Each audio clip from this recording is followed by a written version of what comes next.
Байкари, изкарахме малко колелото да покараме. И доста добре се чувства в момента. Колкото и да се усеща, просто ми е много по... Не знам как да ви го обясня, байкари. С тия гуми ми е някакси много по-удобно. Защото аз имам нови гуми, вчера нея ги изтърках. И сега съм с същите, само че с по-голям грайфер. Нищо, какво прави? И... те са с по-голям грайфер, които първото, което ще се търкат по-бавно, второто, което е мога да ходя по някакви революции да спускам, и какво се сетиш? Горе-долу. Единственият проблем на колелото ми е, че нямам шок. Иначе всичко ми е топ. Днес ще обиколим малко около вкъщи. После, защото трябва да ходим на мотокрос, и сега тръгваме. Ще ходим пеш, колела, няма да снимам клип как отиваме на там най-вероятно. Защото аз ще съм пеша, между другите може да са с кола, ама аз ще си отида до там пеша или с колело ще видя. Ако съм с колело, задължително ще има клип. Ако не съм, сори хора, ама малко до там ще сме без колело, най-вероятно. Което е на 60%, че ще съм без, 40% че ще съм с... Тъй, че... Да. Проблемът е, че брадовчерите ми не излизат толкова често и както виждате имам около 2 клипа с тях. Даже май имам 0, не знам точно, но не излизаме толкова често и аз пак казвам, нямам възможност да снимам толкова много. Защото утре си тръгвам първото, което е.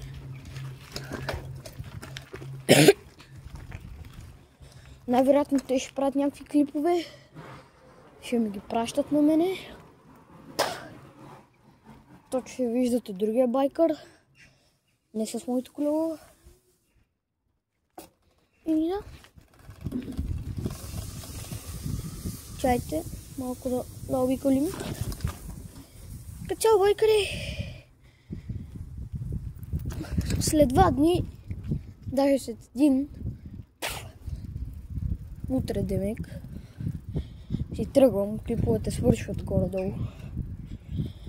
И може би до... И аз... Я напишете коментар, кога ни е следващата ваканция в училище.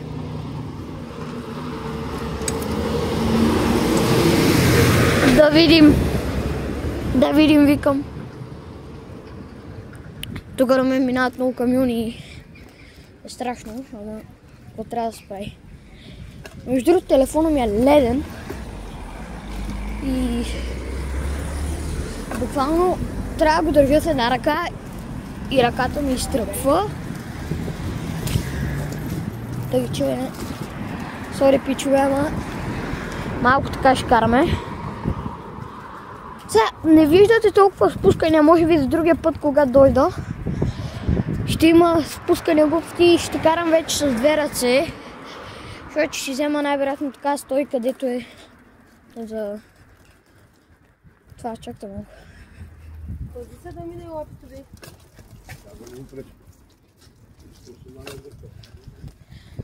И ще взема най-вероятно някаква стойка за телефона. За да може да снимаме така и да карам с 2 ръце всичко топ. Разкачаме и този скок така. И ей тоя, тая яма. Добре, байкари.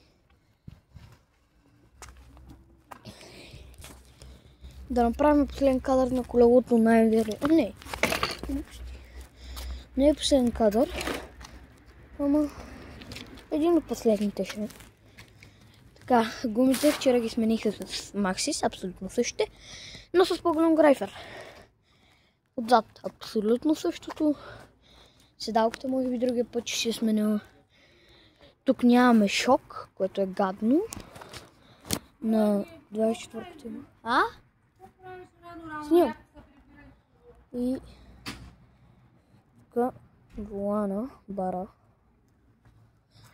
Гадното е, че нямам шок, иначе арматурите може по-натам. Добре, байкари, това ще е от днешния епизод. Очаквайте още един днес за крос.